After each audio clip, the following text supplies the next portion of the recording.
Tenth को base इसलिए कहा गया क्योंकि बिना टेंथ के आप कुछ कर ही नहीं सकते। इसके बाद 2 साल के बाद आपको ठीक एक और बोर्ड देना पड़ेगा, ट्वेल्थ बोर्ड जिसको बोलते हैं। तो ट्वेल्थ बोर्ड के बाद फिर आपका कहीं ना कहीं जर्नी स्टार्ट हो जाता है, ठीक है, फ्यूचरिस्टिक जर्नी जिसको बोलते हैं वो स्टार्ट हो जाता है, और फिर वहां से कहीं ना कहीं आप सेटलमेंट की तरफ भागते हैं। टेंथ के बाद कुछ नहीं करते हैं क्योंकि आपको टेंथ के बाद पता है कि एक और बोर्ड हमको देना है, और जब तक वो बोर्ड हम नहीं दे देंगे तब तक हम कुछ हासिल नहीं कर पाएंगे। इसलिए इसके बाद ट्वेल्थ बोर्ड का प्रिपरेशन में आपको लग जाना है अच्छे तरीके से, क्योंकि जब तक ट्वेल्थ आप अच्छे से पास नहीं हो जाएगा तब तक आपको कहीं भी कुछ मिलने वाला नहीं है, ठीक है। आपको जॉब कुछ करना हो, वैकेंसीज बहुत सारी ट्वेल्थ के बाद ही आती है, ठीक है, अच्छी अच्छी जो पोस्ट वाली वैकेंसी होती है उसका हम बात बोल रहे हैं, ठीक। आप फिर डिसाइड तो आपको ऐसे करना है कि कहाँ हमको जाना है, कौन सा फील्ड हमको चूज करना है, ठीक है, सिविलियन बनना है कि भाई इंजीनियर बनना है, डॉक्टर बनना है, साइंटिस्ट बनना है, जो भी आपको बनना है वो आपको डिसाइड करना है, लेकिन ट्वेल्थ क्रॉस करने के बाद ही आपको जो करना होगा, है ना।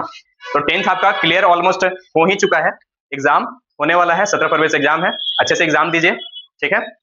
और उसके बाद एग्जाम हो जाए तो फिर रिजल्ट का नहीं करना है, ठीक है।